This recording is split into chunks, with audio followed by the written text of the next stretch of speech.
todos. Muchas gracias por vuestra presencia, más que presencia entiendo que vuestra participación, y vamos a dar comienzo entonces a la primera ponencia de la apertura del tema que nos convoca para estas jornadas, que es acerca de la unidad de la vida. Hemos elegido este tema porque creemos que es de suma importancia, que es justamente, trataremos de hablar sobre ello ahora, como la unidad de la vida, el principio fundamental de la teosofía, y nos gustaría que todos vosotros participéis activamente a través de los equipos de debate, a través de las preguntas y respuestas, y lo que sí vamos a hacer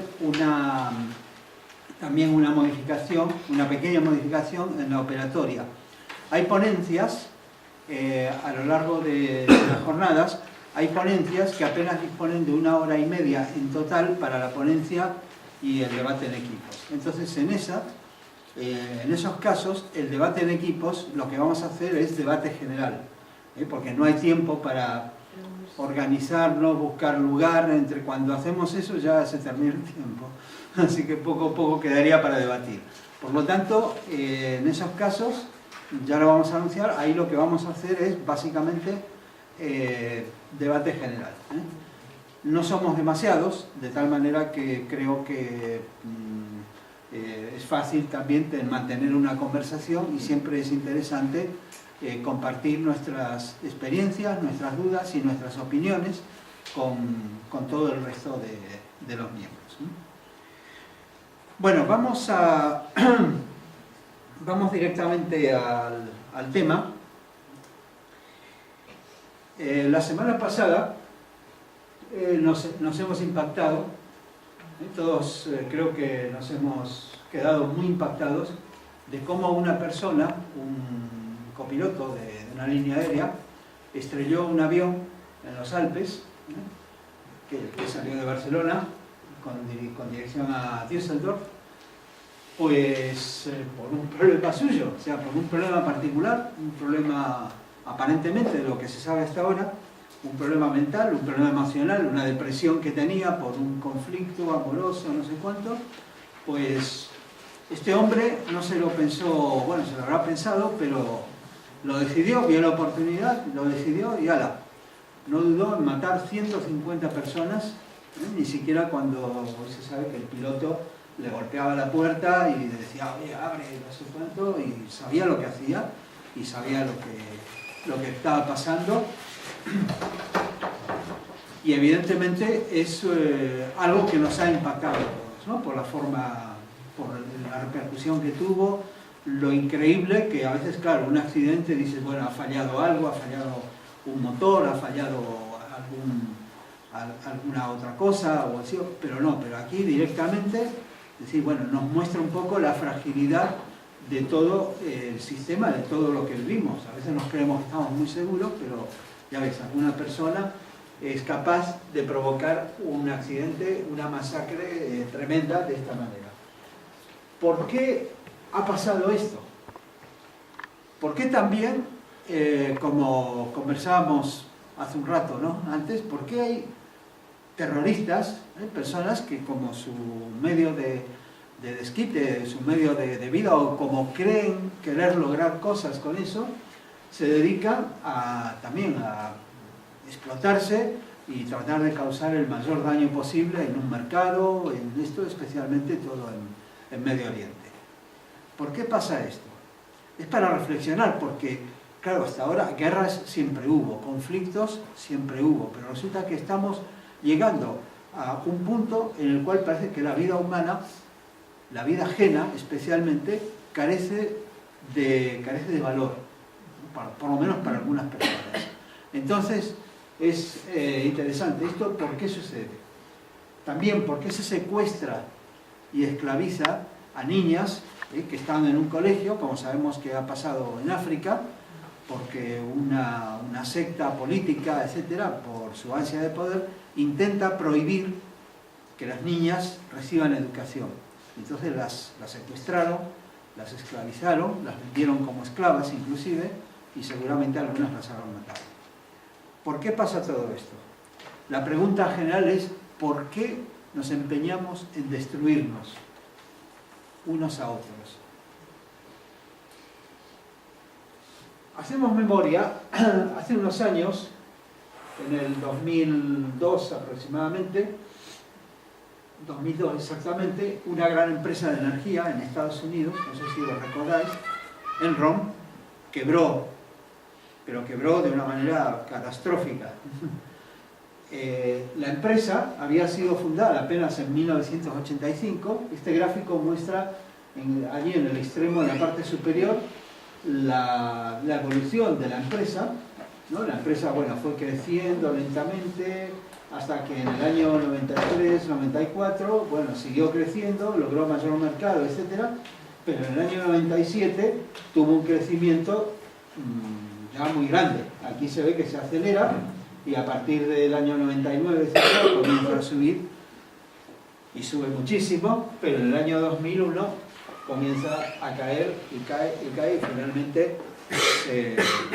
finalmente quiebra. ¿Qué es lo que pasó?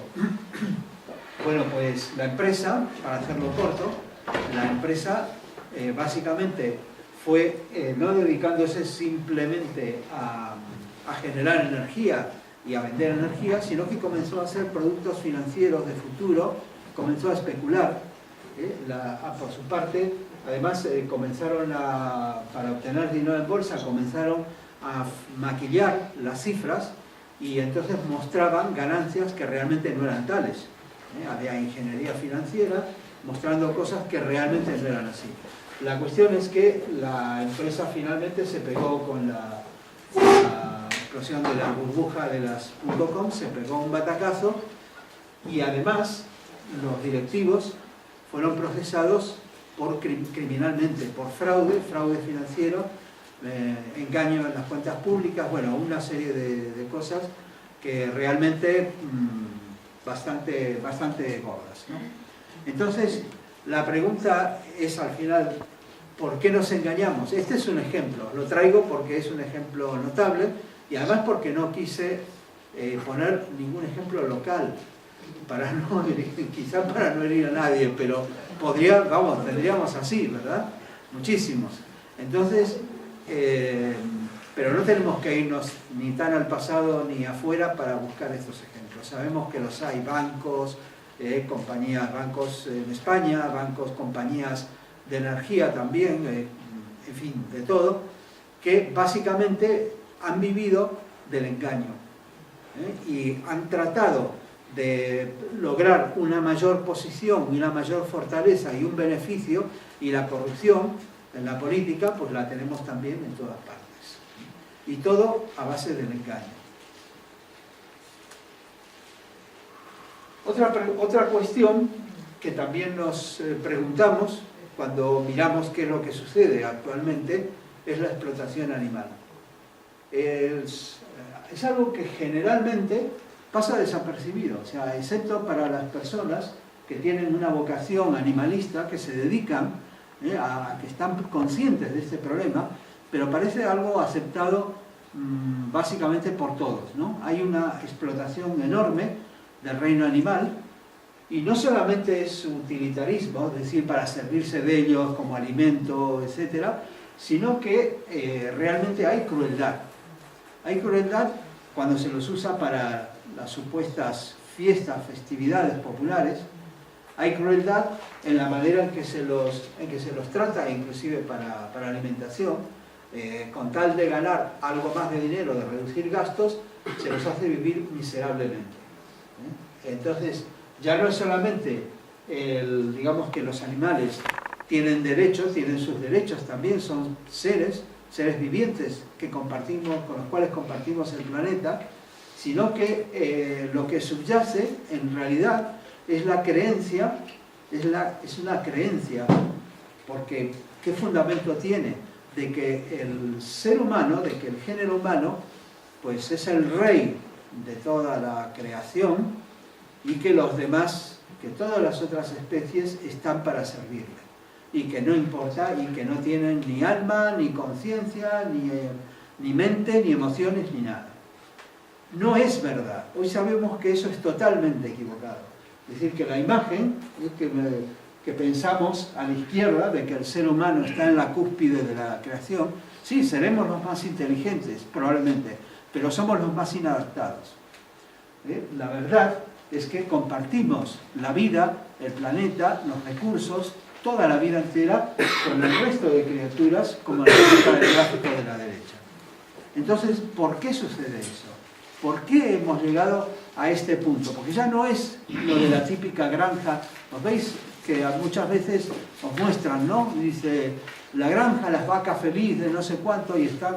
Mentira, las vacas están hacinadas, en malas condiciones, enfermas, se las maltrata, etc. Entonces, ¿por qué sucede esto? También si miramos lo que hacemos con el medio ambiente, tampoco podemos estar muy orgullosos. Todos sabemos el problema del calentamiento global, sabemos el daño que hemos estado haciendo durante decenas y decenas de años, emitiendo gases de efecto invernadero, especialmente dióxido de carbono y metano, que contribuyen a la elevación de la temperatura del planeta. No es el momento aquí de hablar de ello, pero derretimiento de las masas polares, de las masas de hielo, bueno, en fin, toda la serie de trastornos, desertización, etcétera, que ponen en peligro la vida para las futuras generaciones. ¿Por qué hacemos esto? ¿Por qué no cuidamos de los tesoros de la naturaleza? Fijaos que ha habido infinidad de reuniones, de convenciones del más alto nivel, reuniones del clima, y pese a que una gran comunidad de científicos, una organización, la PPC, dice claramente qué es lo que está pasando, cuáles son las probabilidades, cuál es el riesgo y todo, sin embargo, los gobiernos arrastran los pies y nadie quiere tomar las decisiones que realmente se necesitan. Todos piensan, dicen, claro, es que esto nos va a costar dos cosas: dinero y votos. Dinero, mucho dinero, porque claro, cambiar de una economía basada en el petróleo a tratar de hacer una economía limpia, generación limpia de energía, etcétera, cuesta dinero.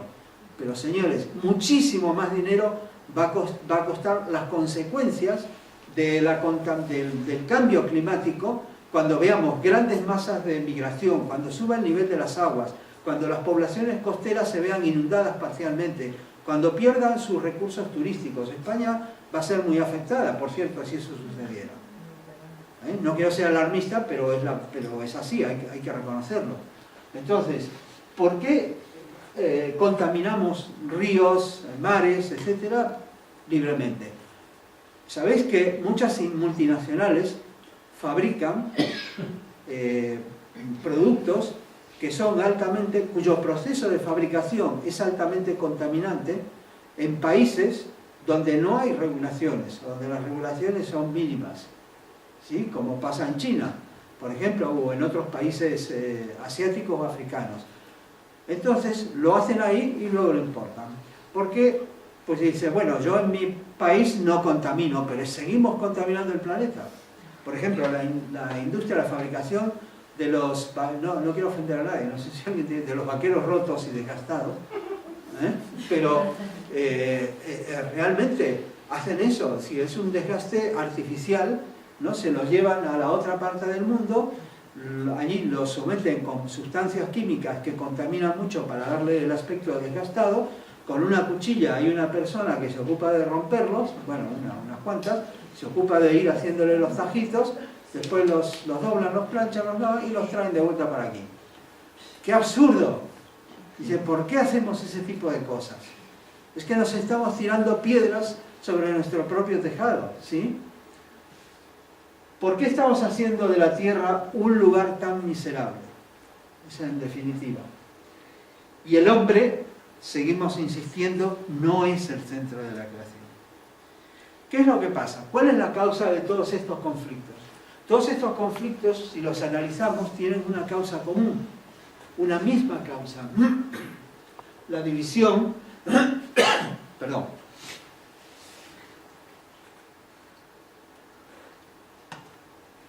Se nota la sequedad aquí.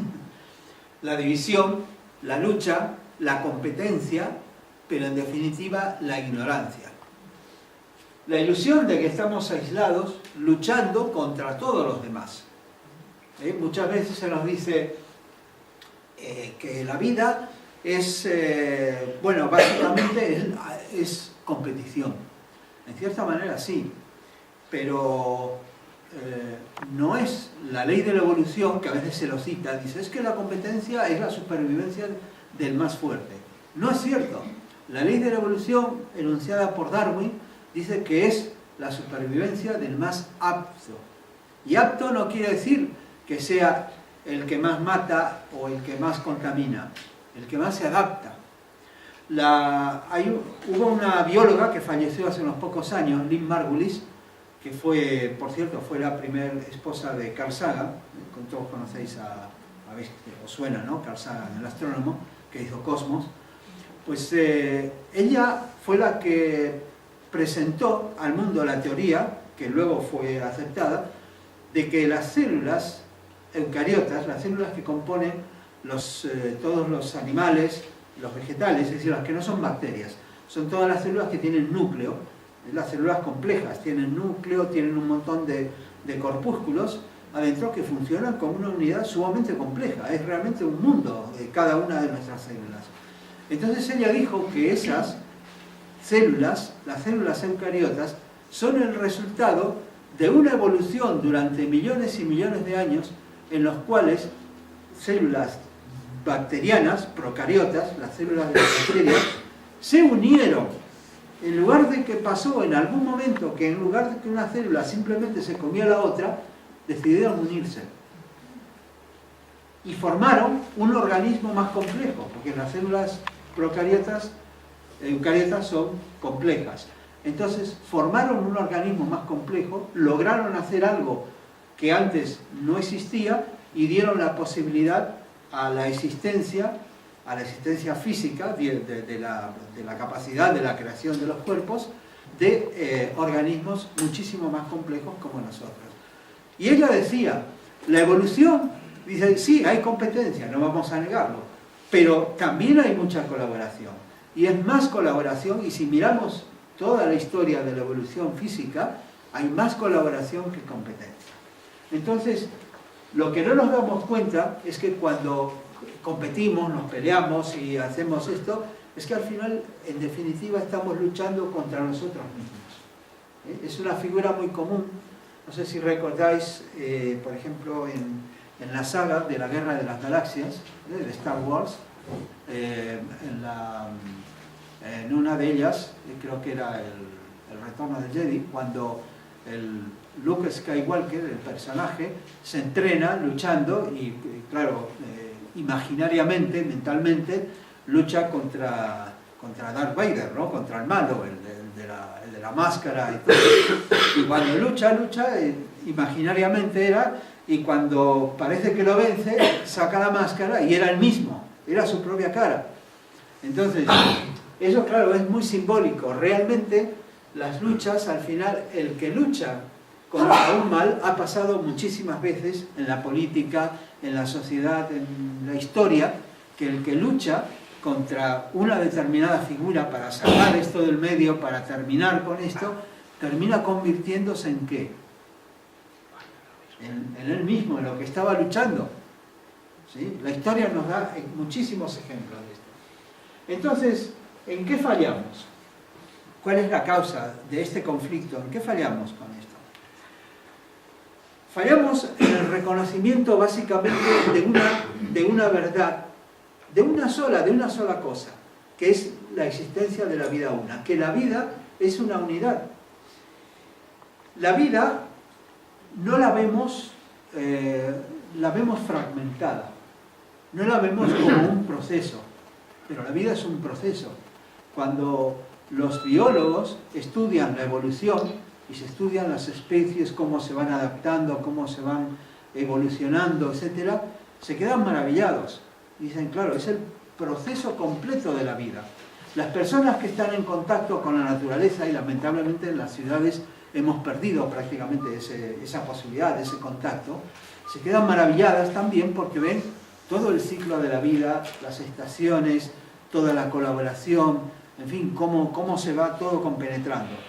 Entonces, el principio que nos dice la tradición antigua acerca de esto es que la vida es un proceso y que es una realidad mucho más profunda y trascendente de lo que nosotros comprendemos regularmente. Esto no es algo que nos hayamos inventado en la teosofía. Todos los grandes místicos y pensadores del pasado lo dijeron. Vamos a tener una ponencia acerca de algunos pensadores del pasado y del presente, y nos han hablado de la unidad de la vida. Básicamente todos, Pitágoras, Giordano Bruno, en el medioevo, en el presente, etc. Muchísimos nos han hablado como algo necesario. No podemos entender el mundo y cualquier solución que intentemos dar a estos problemas que hemos enfrentado, a que nos hemos planteado, son parciales si no nos basamos en una consideración desde un punto de vista profundo, desde el punto de vista de decir, aquí lo que está fallando realmente es la unidad de la vida, es el conocimiento de que formamos todos parte de un organismo complejo. Una realidad que se expresa en todos nosotros y en toda la existencia. Es decir, no es algo, esta realidad no hace distinciones, no tiene categorías, no tiene superior, inferior, etc. Puede ser la vida más desenvuelta, más desarrollada, más inteligente, menos inteligente, pero es vida. Es vida. Igual que nosotros no iríamos a un colegio, a una escuela, y diríamos a los que están en sexto grado, diríamos, bueno, estos son buenos, estos están muy bien, y los que están en primer grado decir, esto fuera, estos no sé, somos crueles con ellos, inclusive les pegamos porque son ignorantes, porque son tontos o porque no saben sumar. Pues no, claro, sería absurdo. Pues eso es lo que estamos haciendo básicamente. A nuestros congéneres, a nuestros compañeros en el planeta, a nuestros compañeros en la vida, los estamos aprisionando básicamente de esa manera. Una realidad que se expresa en nosotros y en toda la existencia y que básicamente se trata de una unidad en la diversidad, es decir, una unidad que se expresa mediante una diversidad. La unidad de la vida no significa que seamos todos iguales. Cada uno de nosotros, cada ser es singular, es una expresión única, pero es una expresión que al final de cuentas es parte del todo. El todo está en esa parte y esa parte está en el todo. En 1888, Blavatsky, una de las fundadoras de la Sociedad Teosófica, publicó su obra magna, La Doctrina Secreta. La definió como un epítome de la sabiduría oculta. Ella trataba, en toda la obra, trató sobre cosmogénesis, antropogénesis, simbolismo y muchísimos temas filosóficos. Mostró, básicamente se puede decir que el trabajo que ella hizo fue mostrar a todo Occidente el valor que tenía la sabiduría de Oriente, una sabiduría que se había perdido. Porque si bien había orientalistas, como Max Müller y otros que habían traducido obras de Oriente, había traducciones de los Vedas, había traducciones del Bhagavad Gita, de los Puranas, etc., pero se los veía como fantasías, como cuentos, un poco para los niños, para la gente, se los veía como una cosa tonta. Pero ella mostró el valor simbólico que tenían, que a diferencia de los orientalistas, como se les llamaba, de los académicos que traducían eso y no les daban el valor que tenían, ella mostró que realmente tenían un mensaje espiritual muy profundo y que era necesario darles un vistazo o mirarlos con otra óptica. Y ella señaló claramente a la unidad de la vida como la enseñanza fundamental. En el proemio de la Doctrina Secreta, nos dice, ella en el tomo 1 de la Doctrina Secreta enumera, el tomo 1 está dedicado a cosmogénesis, es decir, a cómo surgió todo el universo y desde el punto de vista de los metafísicos. Y básicamente ella antes de, bueno, en el tomo 1, en toda la obra, lo que hace, el tomo 1 está dedicado a esto, y el tomo 2 de la obra original, porque en español el tomo 1 está doblado en dos, en el 1 y el 2, y el tomo 2, que está doblado en español en el 3 y el 4, está dedicado a antropogénesis, es decir, la aparición del hombre. En el tomo 1, que es donde da los principios universales, la primera parte, y, bueno, y también en la otra, todo lo que ella hace es introducir un libro misterioso, un libro que hasta entonces no se tenía conocimiento públicamente, que es el libro de Siam. El libro de Siam consta de estancias o frases, párrafos, que son con un contenido ciertamente poético, simbólico y también confuso. Ella dice inclusive que no lo había dado todo, sino que dio una parte, porque dices que la otra ni ella lo entendía, dice por ahí. Entonces, que se dio aquello que más o menos podría ser entendido. Aún así nos resulta difícil de entender, pero sin embargo tiene un mensaje y tiene algo importante para transmitirlo. Merece ser estudiado y merece ser investigado. Pero ella, antes de ponerse a comentar las primeras estancias, en el tomo 1, tiene una parte que es importantísima en la obra, que es lo que se llama el proemio. En el proemio ella establece los principios que van a servir de fundamento para lo que luego va a exponer. Y entonces dice algo así,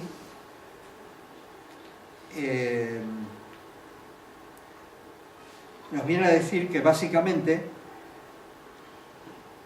bueno, describe ese libro con los símbolos, con los símbolos que tenían, de aquello ya sonará, ¿no? Del círculo, el círculo con el punto en el centro, etc. Y luego aborda el problema de esta realidad, y de esta realidad última, y de sus emanaciones, y bueno, está bastante interesante, pero luego nos advierte. Dice que todo el estudiante tiene que tener en cuenta, dice que, a ver si encuentro el párrafo, vale. Dice, antes de que el lector pase a considerar las estancias del libro de Siam, que constituyen la base de la presente obra, es absolutamente necesario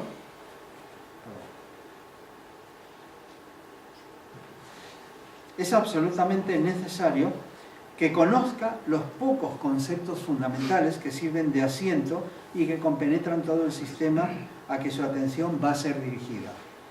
Estas ideas fundamentales son pocas en número, pero de su clara percepción depende la inteligencia de todo lo que sigue. Por lo tanto, no es necesario encarecer al lector, lo que importa familiarizarse con ellas desde el principio, antes de comenzar con la lectura de la obra. Y entonces ella dice, luego, la doctrina secreta establece 3 proposiciones fundamentales, que son las famosas 3 proposiciones del programa. La primera nos habla de, primera, un principio omnipotente, eterno, sin límites e inmutable, sobre el cual toda especulación es imposible, porque trasciende el poder de la concepción humana y solo podría ser empequeñecido por cualquier expresión o comparación de la humana inteligencia. Está fuera del alcance del pensamiento y, según las palabras del Mandukya Upanishad, es inconcebible e inefable. Bueno, pues ella luego desarrolla esta idea, habla de lo inconsciente, de lo incognoscible, de lo inconsciente, de la seidad, de Sat, del absoluto ser, absoluto no ser, etc. Y bueno, no vienen al tema ahora esto, pero lo que os quería señalar es la importancia que le asigna a este principio. El segundo principio, por cierto, es el de la periodicidad, el principio de la manifestación periódica de los universos, y el tercer principio es el del peregrinaje de la mónada, el peregrinaje a través del ciclo de necesidad. Pero básicamente, este primer principio lo que nos dice es básicamente la existencia de una vida una. Y no solamente la vida manifestada, sino que toda la vida una es la expresión de un principio, de una vida general que permanece incognoscible, que permanece inmanifestada. En el Bhagavad Gita, Krishna le dice a Arjuna, dice, ¿sabe, oh Krishna, que con un átomo de mi ser he construido todo el universo y sin embargo permanezco? Es decir, esa vida no se diluye, no se fragmenta en todo el universo, sino que permanece. Y de una manera maravillosa, todo el universo está conectado, como vamos a ir viendo. Este principio de la unidad de la vida es el fundamento para el primer objetivo de la sociedad teosófica, formar un núcleo de la fraternidad universal de la humanidad sin distinción de raza, credo, sexo, casta o color. ¿Y por qué se ha puesto este primer objetivo? No es simplemente por una declaración de decir, bueno, qué bonito que sería, oye, que nos llevemos bien, que estemos, que seamos armónicos y que seamos buenos compañeros, etcétera, y entonces sí nos dedicamos a estudiar. No es solamente por eso. Eso es bueno, pero es necesario mucho más. Es que la verdadera motivación del trabajo de la sociedad teosófica, de por qué existe la sociedad teosófica y cuál es el trabajo para el mundo, nos la ha dado, quizás, bueno, nos la han dado varias veces, pero se puede resumir en una frase, en un párrafo del maestro KH, de uno de los que inspiraron la fundación de la sociedad y que fueron los maestros de Blavatsky y de otros personajes. Él decía lo siguiente: pobre, pobre humanidad. Evoco la vieja fábula de la guerra entre el cuerpo y sus miembros. Aquí también cada miembro de esta gigantesca huérfana de padre y madre, solo se cuida egoístamente de sí mismo. El cuerpo desamparado sufre eternamente, estén los miembros en guerra o en paz. Porque claro, aún en épocas o lugares de paz, existe todo esto que veíamos antes. Existe conflicto, existe explotación, existe ambición, codicia, y de quienes, en fin, todo eso sigue existiendo. De tal manera, todos sabemos que hay conflictos en las familias, conflictos familiares, conflictos con los compañeros, en el trabajo, etc. Entonces, claro, todo eso existe y la causa fundamental de todo ello es nuestra ignorancia. Es que no percibimos, cuando alguien intenta hacer daño a otro para obtener una ventaja, no percibimos que ese daño nos lo estamos haciendo a la larga o a la corta a nosotros mismos. Que cuando estamos destruyendo un árbol, matando a un animal, etc., nos estamos matando de alguna manera a nosotros mismos porque somos parte de esa vida. Somos parte, es nuestra misma parte. Entonces, el problema está en que si no tenemos una conciencia de esto, es inútil cualquier solución que se pueda dar. Obviamente es necesario dar soluciones también a nivel de organización, a nivel social, a nivel de salud, a nivel, en fin, de todo. Pero ¿qué pasa? Que esas las tienen que implementar personas. ¿Sí? Personas. Alguien puede venir con muy buenas ideas, grandiosas y todo, pero luego miles y miles de personas a distintos niveles, tanto público, en el gobierno, en distintos estamentos de gobiernos, central, autonómico, municipal, etcétera, como empresas y los ciudadanos individualmente, todos tenemos que implementar eso, esas ideas. Pero si seguimos con el mismo pensamiento, con el pensamiento egoísta, fragmentado, pensando solo en nosotros, pensando solo en nuestra región, o pensando solo en nuestra ciudad, o en nuestra empresa, o lo que sea, estamos en contra, ¿sí? Y establecemos una lucha, una tensión, un conflicto que finalmente hacen la vida miserable. Y eso es lo que pasa. Hace un par de años, cuando vimos aquí el tema de las 4 nobles verdades, hablamos de, no sé lo que estuvisteis, podéis recordar, hablábamos de que la primera gran verdad del budismo es dukkha, la existencia del sufrimiento. y que el sufrimiento precisamente tiene su origen en la ignorancia, en el reconocimiento, en la falta de reconocimiento de que todos participamos de esta unidad y de la transitoriedad de este mundo. Nos aferramos a muchas cosas transitorias, a nuestra forma, no solamente objetos, es decir, a mi coche, dice que nadie me lo toque, que nadie me lo raye, que si no me lo cargo, sino también pues a formas de vivir que consideramos ya como partes naturales de la vida, pero la vida cambia. Y si nosotros no estamos dispuestos a asumir ese cambio y favorecerlo y aprender de él, vamos a ser muy infelices y la vida nos va a arrastrar. ¿Sí? En definitiva, el reconocimiento de la unidad de la vida es un desafío práctico. No es una quimera, una utopía más. Es decir, bueno, ¿cuántas utopías hubo en el mundo? Utopías de que todos podemos ser felices, de que todos podemos tener exactamente lo mismo, de que, no sé, muchísimas utopías. Esto no se trata de una utopía, es algo muchísimo más profundo. No es una expresión de deseos, como se dice en inglés, un nice to have, ¿no? Sería bonito tener. No, no, no. Es necesario si queremos resolver los problemas que tenemos en el mundo. Si estamos atentos, podemos ver gradualmente el proceso de la vida como un todo. Es decir, no es algo en lo cual decir, bueno, necesitamos que venga alguien, un guía, una persona, un líder con un alto sentido espiritual y que entonces vaya elaborando una serie de leyes o vaya dando este mensaje. Pues eso quizás sucedió en el pasado, pero ahora es diferente. Los tiempos cambian. Ahora necesitamos involucrarnos todos, porque todos estamos metidos en el proceso de la vida. La unidad de la vida es el punto de partida, no es el final. Es decir, el reconocimiento de la unidad de la vida es el punto de partida para todo ocultista, para todo estudiante serio.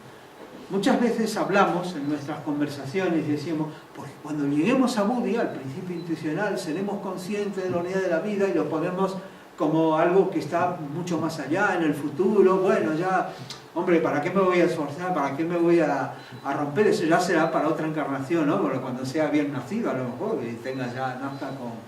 Que no, hombre, que eso, las cosas no suceden solas. Es decir, tenemos que realmente hacer... No quiero decir un esfuerzo, porque da la impresión que esforzarse al final no es tampoco la palabra. Tenemos que ser serios, simplemente, ser sinceros. No es un esfuerzo de decir, me fijo un objetivo y voy trabajando por eso, porque esa no es cuestión. No podemos fijarnos un objetivo como objetivo, por ejemplo, voy a tratar de ser consciente de la unidad de la vida, porque no sabemos lo que es realmente, lo que significa. ¿Cómo lo vamos a fijar de objetivo? Esto no es como un negocio que digan, oye, mis ventas para el próximo periodo fiscal se van a incrementar en un 8%. Que no, esto no es así. Esto es algo que tenemos que descubrir.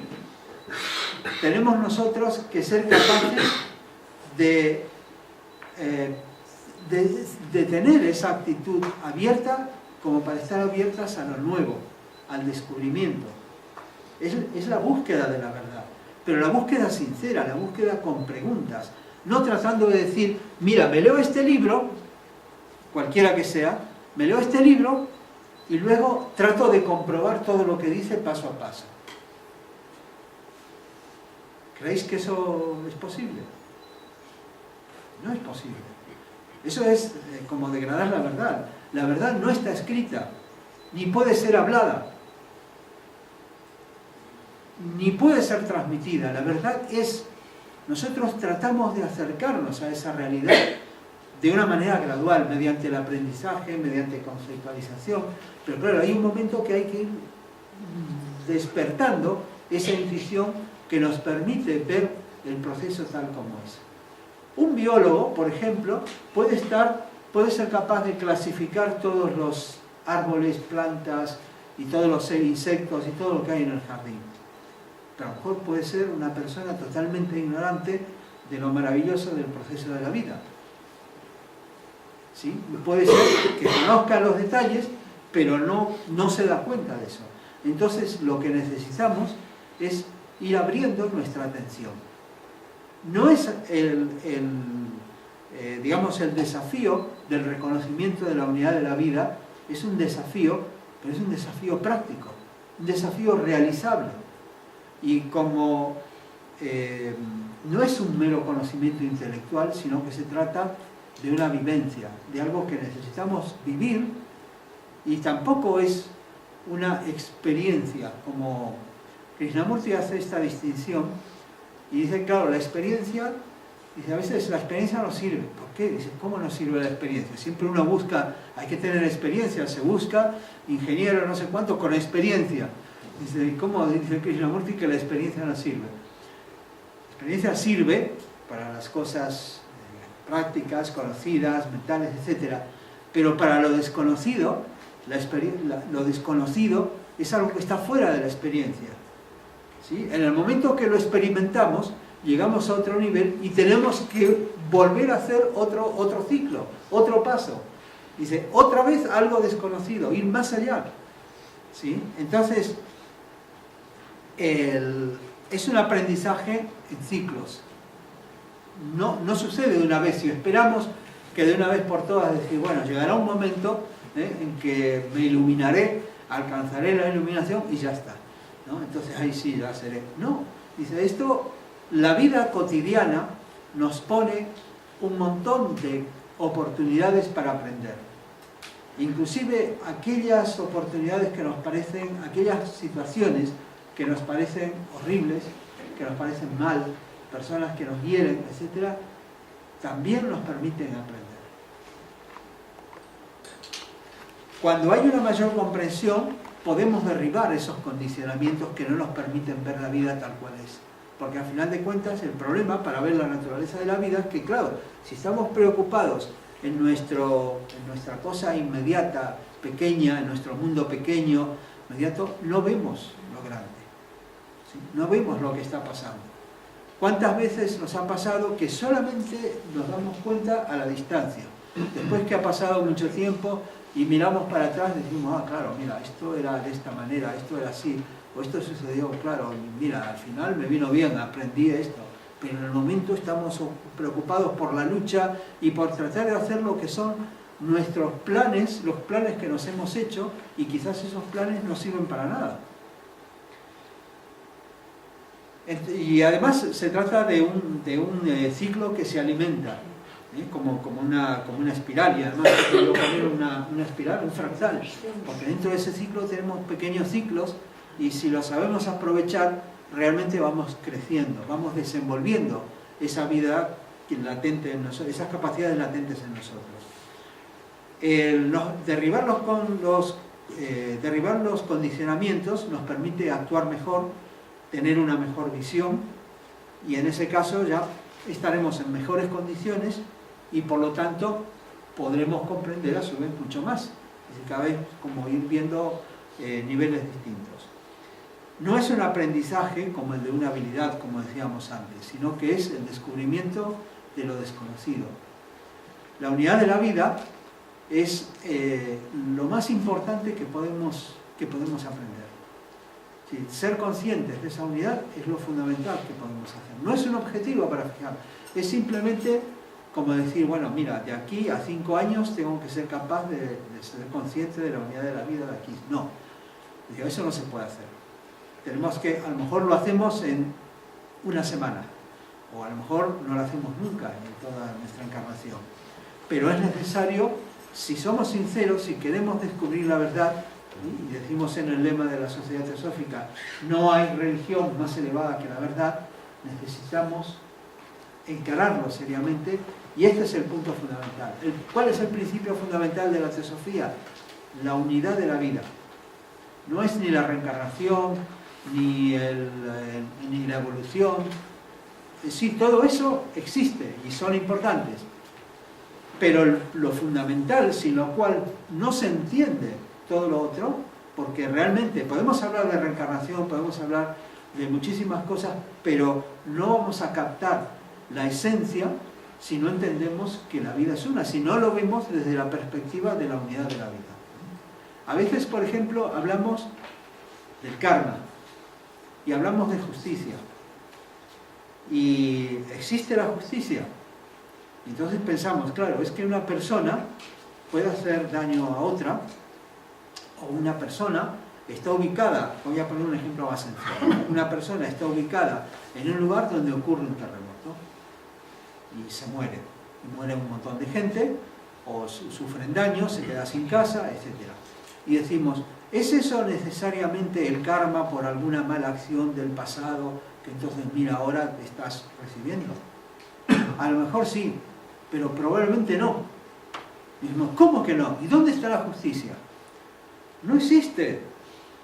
No existe eso que nosotros pensamos que puede ser una justicia. Existe una compensación, obviamente, y si hacemos un daño, recibiremos daño porque hay un motivo psicológico para ello, porque ponemos en movimiento, al final, una energía que va a volver a nosotros. Nos predisponemos para que esto vuelva. Pero vivimos en un mundo cambiante y podemos recibir daños, podemos decir daños para nosotros, pero que son la evolución de la naturaleza. Igualmente que cuando nosotros vamos caminando y a lo mejor sin darnos cuenta pisamos una hormiga. Y decir, esa hormiga ha recibido el karma, lo que merecía. Pues es así. Entonces, pero claro, eso no se puede entender si no entendemos que formamos parte de un proceso que es la vida una, y que ese proceso a veces no se fija en pequeñas cosas. Nadie nos mandó ir a habitar un lugar de la Tierra donde se producen terremotos. Pero vete a sacar tú a los habitantes de San Francisco, o vete a sacarlos a los habitantes de Nápoles, donde, al pie del Vesubio. Nadie quiere. Dice, porque esa es tu tierra. Dice, claro, dice, aceptamos el riesgo. Y la vida es riesgo, pero porque hay riesgo en la naturaleza. No hay nada. Podría venir un meteorito, como ya pasó varias veces en la historia de la Tierra, y destruir un montón de vida. Pero la vida se regenera. ¿Sí? La vida se regenera. Ha habido 5 destrucciones masivas en la Tierra. Se dice que ahora estamos asistiendo a la 6ª, pero la 6ª es hecha por nosotros, no ha venido un meteorito, vino el meteorito humano. Dice, nos hemos multiplicado de tal manera que estamos... Sí, no es broma, esto es, según la cantidad de especies que se están destruyendo, que están desapareciendo, siempre hay destrucción de especies, porque la evolución es eso también, es creación de nuevas especies y destrucción de otras. La vida se va transformando. Por lo menos las formas, ¿no? Desde el punto de vista de las formas, se van transformando. Pero nosotros estamos produciendo ahora una extinción a un ritmo acelerado de destrucción de especies. De tal manera que algunos hablan de la 6ª extinción que está teniendo lugar ahora mismo.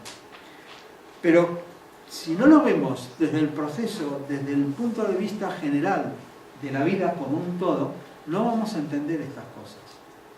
Entonces, lo que realmente tenemos que tener en cuenta, la cosa fundamental que tenemos que tener en cuenta en todos nuestros estudios teosóficos es la unidad de la vida.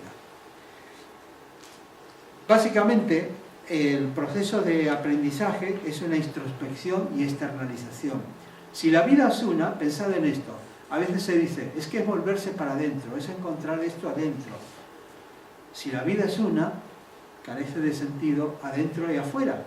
Es todo lo mismo. Lo que hay afuera es lo que hay adentro y lo que hay adentro es lo que hay afuera. ¿Sí o no? Entonces, esa perspectiva también nos dice, porque claro, de nada serviría retirarse a un lugar bonito, a lo mejor como este, ¿no? A una montaña o a la playa, a un lugar donde estemos solos, y nos dedicamos a leer, a meditar, a desarrollar, creemos que hemos desarrollado un montón de una comunión con la naturaleza y tal. Luego vamos a la ciudad y si alguien nos pisa, lo insultamos de arriba abajo.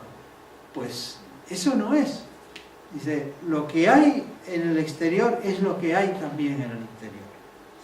En definitiva, el proceso del aprendizaje, el proceso de comprensión de la unidad de la vida es un despertar, es abrir los ojos. Krishnamurti decía, comprender la vida universal. Si podemos, lo que debemos tratar de comprender es la idea de la vida universal, que construye nuevos instrumentos para su propia expresión. Y dichos instrumentos empiezan en el mundo de la forma, tomando la apariencia de la individualidad.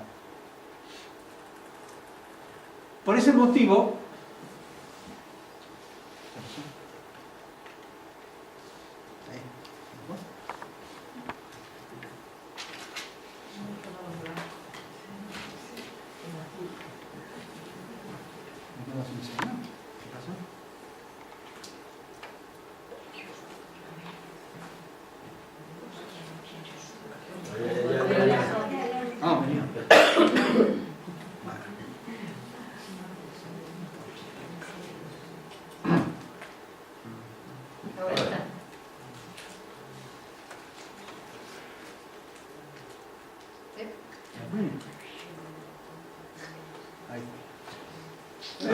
como el programa no le gusta.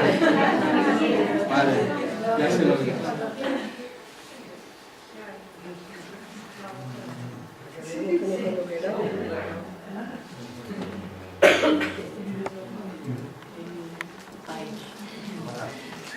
La imagen está un poquito fuera del marco, entonces la resolución del proyector no le daba.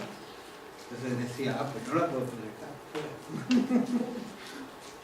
Bueno, con ese motivo, entonces, para tratar de entender esto y que todos estemos en estos días en un proceso de comprensión, claro, lo bonito sería que todos fuéramos de aquí con una conciencia de la unidad de la vida, pero eso es difícil que suceda, ¿no? Porque tenemos muchos condicionamientos, muchas cosas.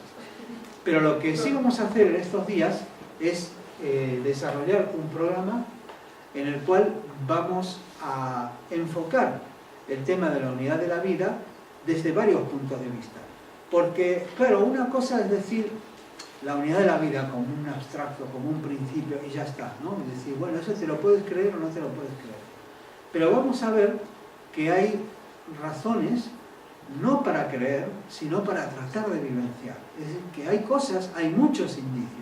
Y lo que vamos a hacer es tratar de descubrir juntos algunos de estos indicios para que luego los podamos convertir en experiencias.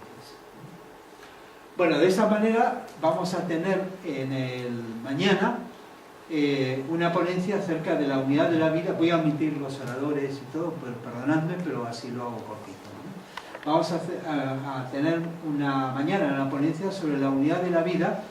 Aquí en el programa hay un error, me falta en los pensadores, en los filósofos y en los pensadores modernos. En los filósofos, como los presocráticos y los clásicos, Plotino y el neoplatonismo, y en el mensaje de pensadores modernos, particularmente, bueno, quizás en dos, Krishnamurti y Eckhart Tolle. Luego vamos a tener otra ponencia donde vamos a analizar indicios de la unidad de la vida en la ciencia, en la física cuántica, la teoría del todo, la hipótesis de Gaia y los modelos de red. Luego vamos por la tarde vamos a tener un videoforum, o sea, un vídeo con luego comentarios posteriores, también que viene muy a cuento, dice Todos somos uno, de Deepak Chopra, que va a estar coordinado, bueno, por Julián. Luego, el sábado, vamos a tener otra ponencia acerca de la sincronicidad. Vamos a ver dos aspectos: la unidad de la vida como base para la sincronicidad planteada por Jung y la mente integral. Luego vamos a tener otra ponencia, también por la mañana, la unidad de la vida como fundamento en la meditación, a cargo de Ángel Guesalaga, y esa va a tener dos partes. Una primera parte, el cambio de perspectiva y la empatía, y luego a la tarde, a las 15:30, vamos a tener, en lugar de la reunión del Instituto HPB, como anunció Ángeles, vamos a tener una ponencia a cargo de Carlos. Carlos, ¿cuál es el título de tu ponencia? ¿Perdón? La perfección de la unidad de la vida. Muy bien, la percepción de la unidad de la vida. Entonces, y luego, finalmente vamos a tener, finalizando las ponencias, por la tarde, vamos a tener la segunda parte de la ponencia de Ángel, de la unidad de la vida como fundamento de la meditación. Y el domingo, finalmente, bueno, no terminamos con las ponencias porque me dejaba la de Ana María, que vamos a tener sobre la unidad y la vida. Parece un título provocador, a ver cómo hacer eso. Y luego, finalmente, eso sí, ya cerramos con presentación de comentarios y reflexiones. Entonces, para esto, para finalizar, quería mostraros esta foto. Esta es una foto famosa que se llama El amanecer de la Tierra. Bueno, le han puesto ese nombre, ¿no? La salida de la Tierra, ¿no? Como igual que decimos que sale el Sol o sale la Luna, pues resulta que estos eran unos astronautas de una de las misiones Apolo, no me acuerdo el número, pero fue antes de la Apolo 11, que estaban orbitando alrededor de la Luna. Esto es la superficie de la Luna. La foto está tomada desde la nave que estaba orbitando alrededor de la Luna. Y en uno de esos momentos, uno de los astronautas vio la Tierra, así tal cual se ve, y se quedó asombrado. Porque dijo, claro, Dios había visto la Tierra muchas veces al salir de la Tierra, ¿no? Se ve el planeta y todo, pero al verlo así, se dio cuenta, tuvo esa percepción justamente, de que la Tierra es una sola cosa. Así que somos una gran familia. Dice, él pensó, dice, todo lo que queremos, todo lo que amamos, todo lo que tenemos, etcétera, está allí. Y fijaos, no sé si veis alguna cosa, ¿veis alguna frontera? Como nos ponen en los mapas políticos, ¿no? Este pintado de rojo, este pintado de verde, este de azul. No hay fronteras. No hay ninguna. Estamos todos aquí. Y es un solo planeta. Todavía no hemos descubierto ningún planeta ni satélite en el sistema solar que sea habitable. Y es difícil, realmente muy difícil que lo descubramos. Se especula con que Marte se podría transformar, se podría terraformar, ¿sí? Que es lo que dice, hacer con una tenue atmósfera y que, claro, tendría que haber alguna humanidad que fuera desplazándose hacia allí, que estuvieran dispuestos a hacer de colonos y vivir allí y tener descendencia y hacer su vida allí. Eso es fuerte. Pero es que no hay ninguno como la Tierra. Eso costaría miles de años. Algunos inclusive dicen que eso no es posible hacerlo. Dicen es que terraformar Marte llevaría el mismo tiempo que le llevó a la Tierra llegar a tener una atmósfera respirable como la que tenemos, etc. Entonces, esto, tenerlo en cuenta, tenerlo presente. Somos, al final de cuentas, una gran familia. No hay la tierra de aquí, la tierra de allí. Mira, si estamos todos aquí. Y entonces, con ese pensamiento, y para terminar, me gustaría que os pusierais de pie y que recitáramos juntos la fantástica, porque creo que es... Aníbal Sami hizo muchas cosas buenas, pero creo que esta sin duda es la mejor. Nos ha legado este pequeño, pero fuertísimo, por su significado, por su gran calidez, por su profundidad, por su tremenda profundidad, esta invocación que es la invocación de Oh Vida Oculta. Entonces os ruego que la repitamos juntos. Oh Vida Oculta que vibras en cada átomo, oh luz oculta que brillas en cada ser, oh amor oculto que todo lo abarcas en la unidad, que cada ser que se sienta uno contigo sepa que por lo tanto es uno con todo lo demás. Muchas gracias. Y ahora si queréis preguntas, creo que tenemos algunos minutos para...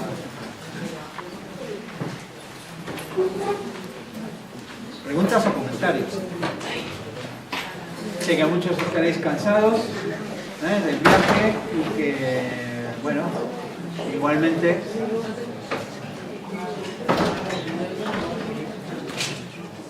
Bueno, simplemente añadir un pequeño comentario en relación a lo que tú comentabas sobre la doctrina secreta, que me pareció estupendo. Me quedo con esta foto. Sí. Recuerdo que de la primera ocasión que veía parte de, bueno, creo que viene del Polemio, reafirmar lo que tú, la idea que tú bien has puesto, en que ella decía que en el momento en el que el estudiante pierde de vista la unidad de vida, todo su trabajo quedará en vano.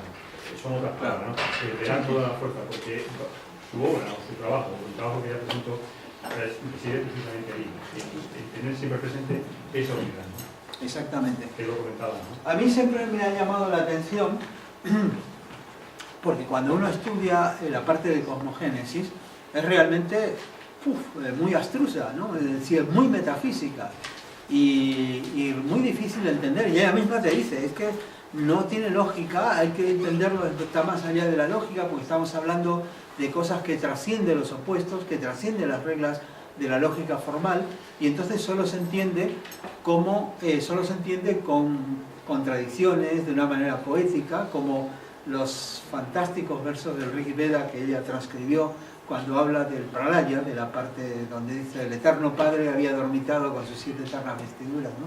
Y la parte donde describe, la parte que la acompaña, que describe esto. Pero claro, digo, ¿por qué?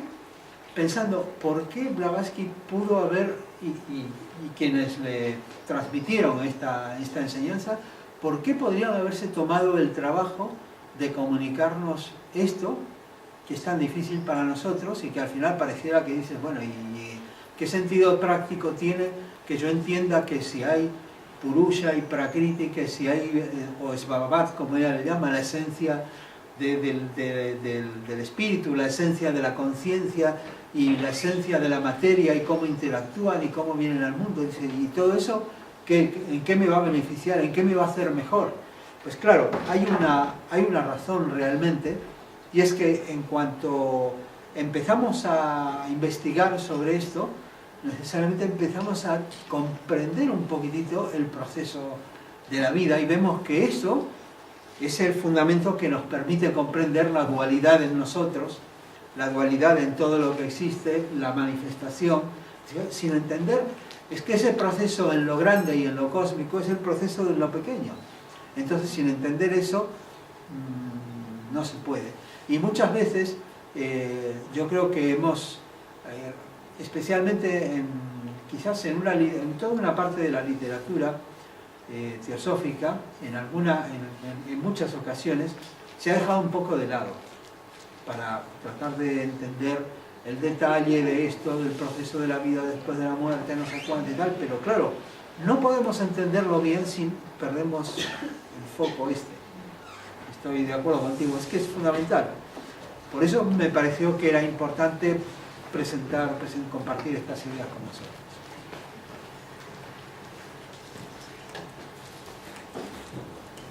Sí, Pilar. Bueno, has dicho que has hablado más bien, y nos hemos referido más bien a la vida física de este planeta. Entonces, has dicho, bueno, lo que hay en lo externo es igual a lo que hay internamente. Entonces, el grado de evolución de este planeta está de acuerdo con el grado de evolución de nuestra conciencia. Y la vida, tenemos que verla, yo veo la vida más bien en su aspecto de conciencia, en su aspecto de entidad que se da cuenta que vive. Es decir, que la evolución de la vida es la evolución de la conciencia, la evolución de nuestra propia conciencia. Y entonces, externamente, físicamente, se va a revelar de acuerdo a lo que internamente nosotros somos.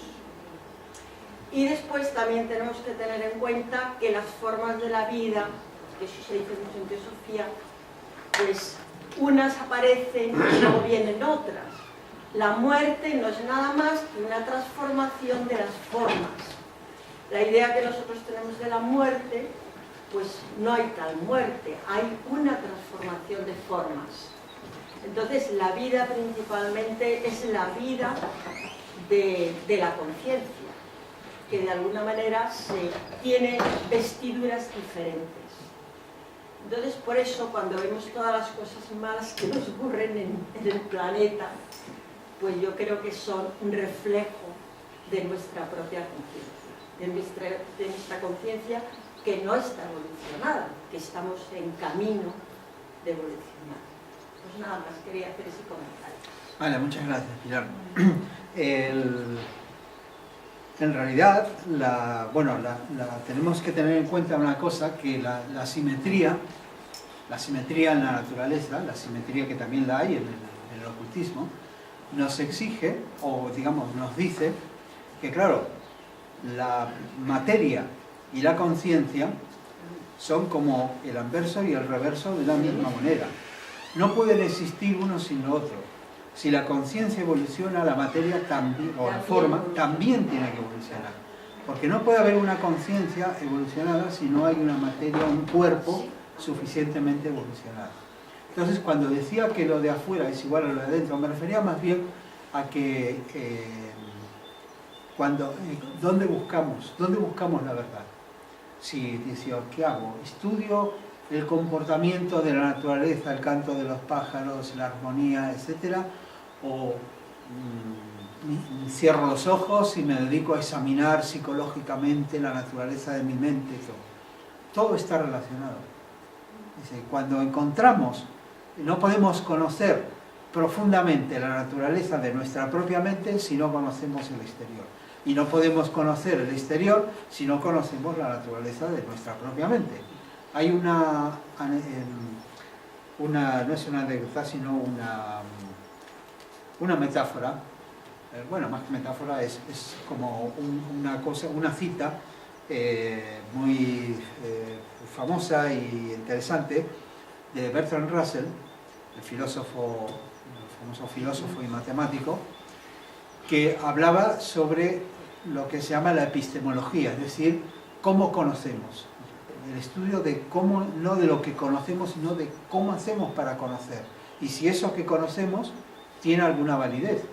Entonces él decía, mira, supongamos, muchas veces hacemos esto. Supongamos que hay un pescador, ¿sí? O un ictiólogo, que estudia los peces, y entonces tira una red al agua, la saca, estudia los peces que hay, los anota y va haciendo una estadística. La vuelve a tirar, apunta lo que hay, apunta su clase, su especie, los mide, el tamaño, etcétera, y vuelve a apuntar. Y al final de su estudio dice, pues no hay peces inferiores a 5 centímetros. Todos son mayores de 5 centímetros. Entonces dice, claro, pero viene el epistemólogo, porque lo que quería era describir el trabajo del epistemólogo, y le dice, mira, para esa conclusión no hacía falta que hubieras tirado la red al agua, sino que directamente hubieras medido el tamaño de tu red. Si tu red es de 5 centímetros no vas a pillar ningún pez más pequeño que este.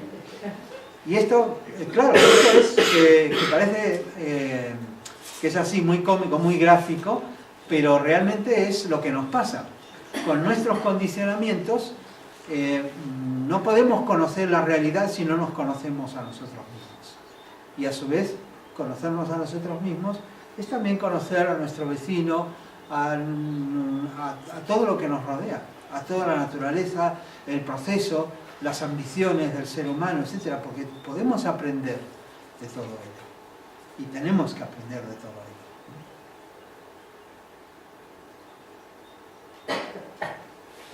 Sí, José.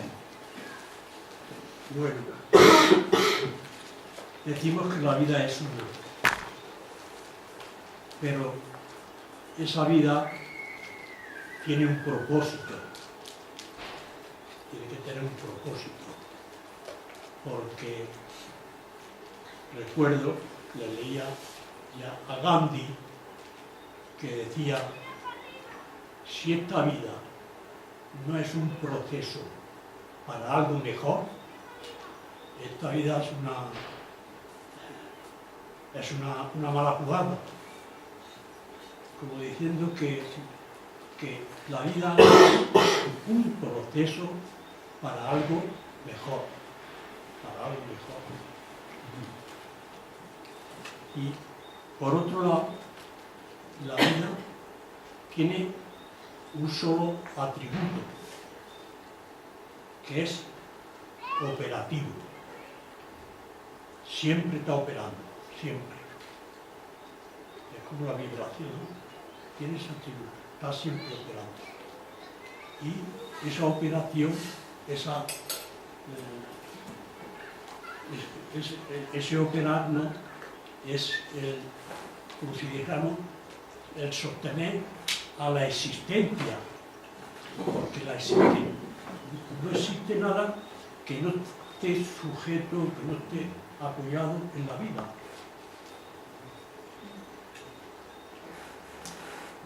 Esa puntuación quería únicamente poner. Muy bien, gracias. Respecto del propósito de la vida, evidentemente no es tema de este punto, es justo primero entender qué es la vida, ¿no? Obviamente, cuando hablamos del propósito, pero fíjate que el ejemplo que has puesto está muy bien, porque si hablamos de propósito, ¿cuál puede ser el propósito?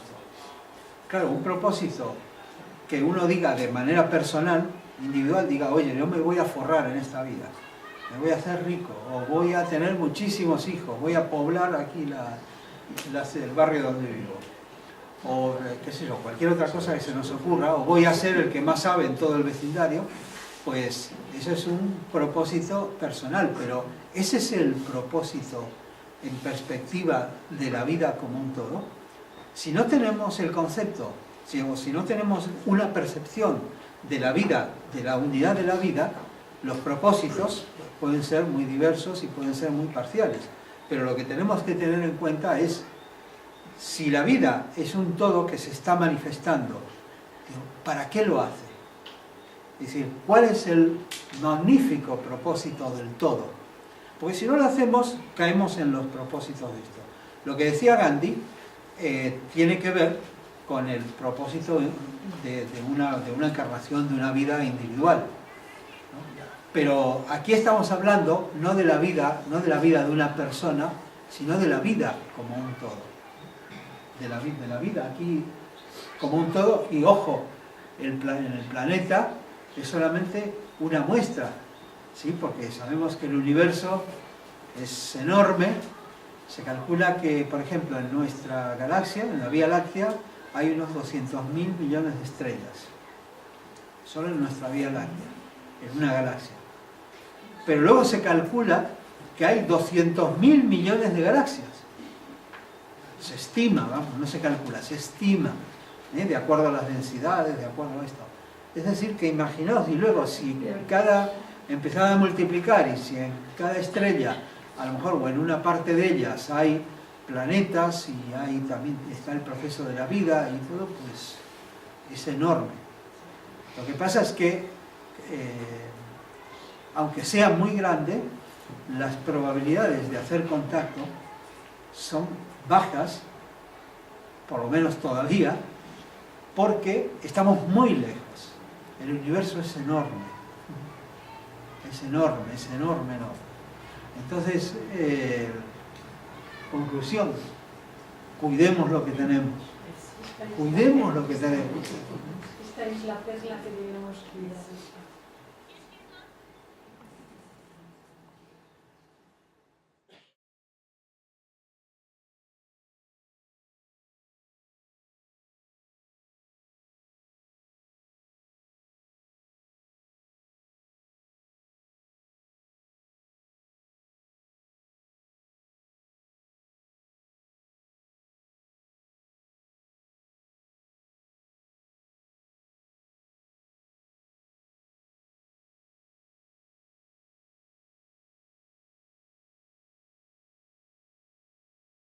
Básicamente fue no dedicándose simplemente a generar energía y a vender energía, sino que comenzó a hacer productos financieros de futuro, comenzó a especular. Por su parte, además para obtener dinero en bolsa, comenzaron a maquillar las cifras y entonces mostraban ganancias que realmente no eran tales. Había ingeniería financiera mostrando cosas que realmente no eran así. La cuestión es que la empresa finalmente se pegó con la explosión de la burbuja de las .com, se pegó un batacazo y además los directivos fueron procesados criminalmente por fraude financiero, engaño en las cuentas públicas, bueno, una serie de cosas que realmente bastante gordas, ¿no? Entonces, la pregunta es al final, ¿por qué nos engañamos? Este es un ejemplo, lo traigo porque es un ejemplo notable y además porque no quise poner ningún ejemplo local, quizás para no herir a nadie, pero tendríamos así, ¿verdad? Muchísimos. Entonces, pero no tenemos que irnos ni tan al pasado ni afuera para buscar estos ejemplos. Sabemos que los hay, bancos, compañías, bancos en España, compañías de energía también, en fin, de todo, que básicamente han vivido del engaño y han tratado de lograr una mayor posición, una mayor fortaleza y un beneficio, y la corrupción en la política pues la tenemos también en todas partes, y todo a base del engaño. Otra cuestión que también nos preguntamos cuando miramos qué es lo que sucede actualmente es la explotación animal. Es algo que generalmente pasa desapercibido, o sea, excepto para las personas que tienen una vocación animalista, que se dedican, que están conscientes de este problema, pero parece algo aceptado básicamente por todos, ¿no? Hay una explotación enorme del reino animal.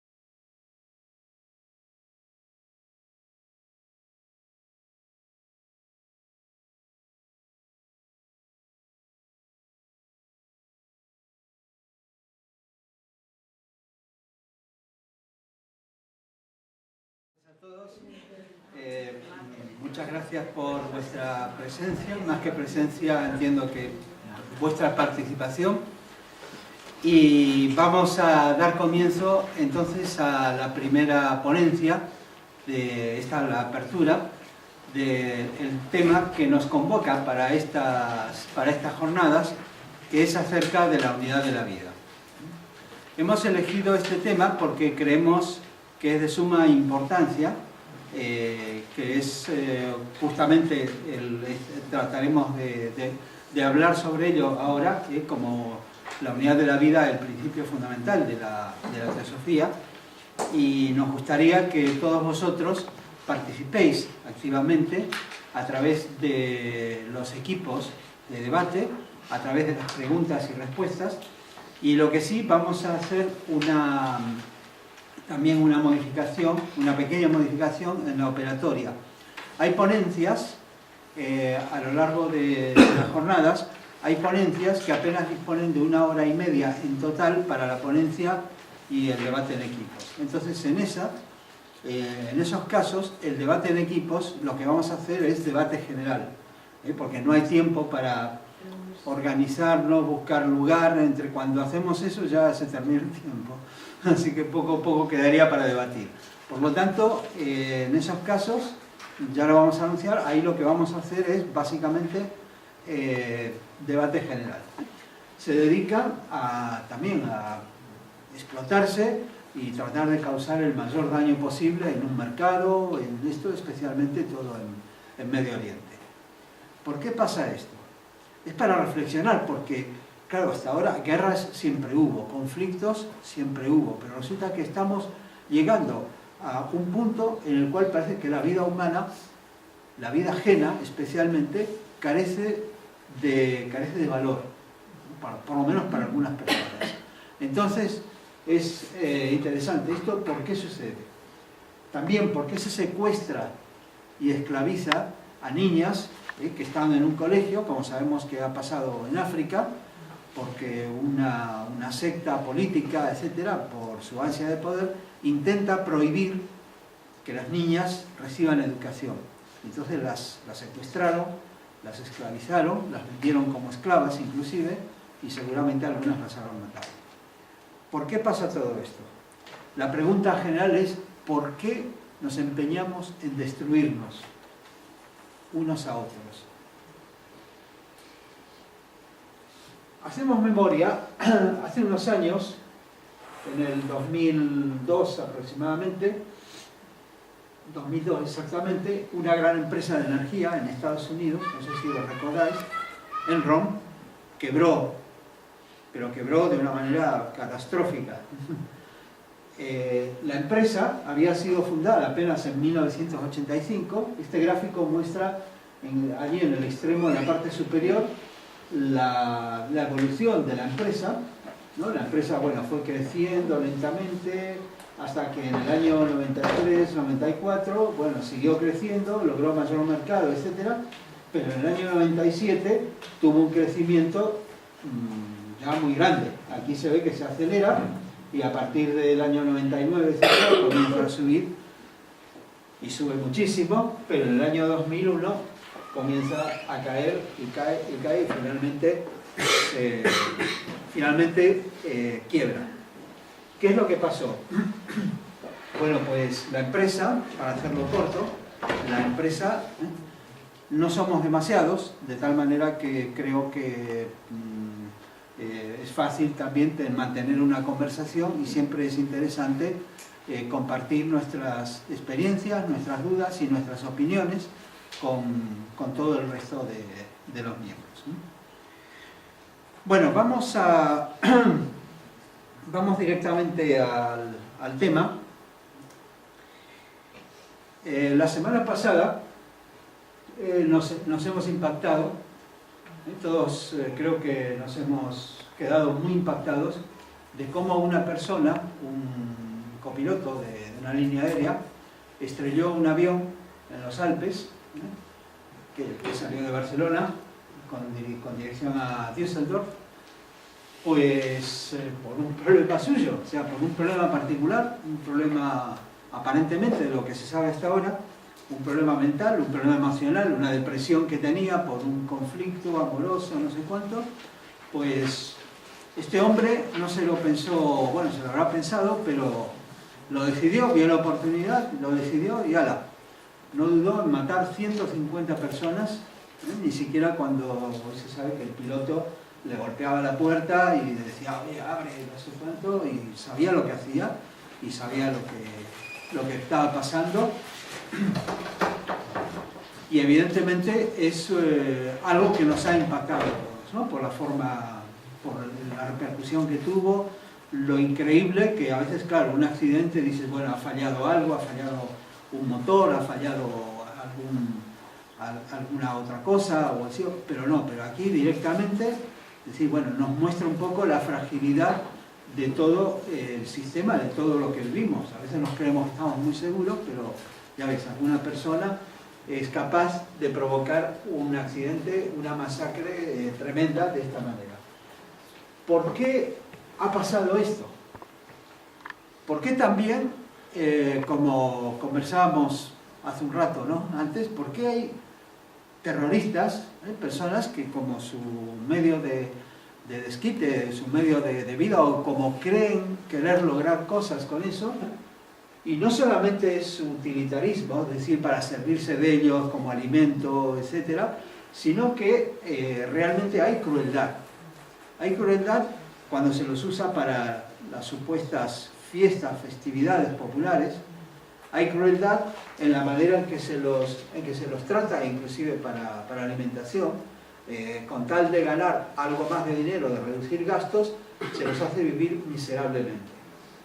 Entonces, ya no es solamente digamos que los animales tienen derechos, tienen sus derechos también, son seres vivientes que compartimos, con los cuales compartimos el planeta, sino que lo que subyace en realidad es la creencia, es una creencia, porque ¿qué fundamento tiene?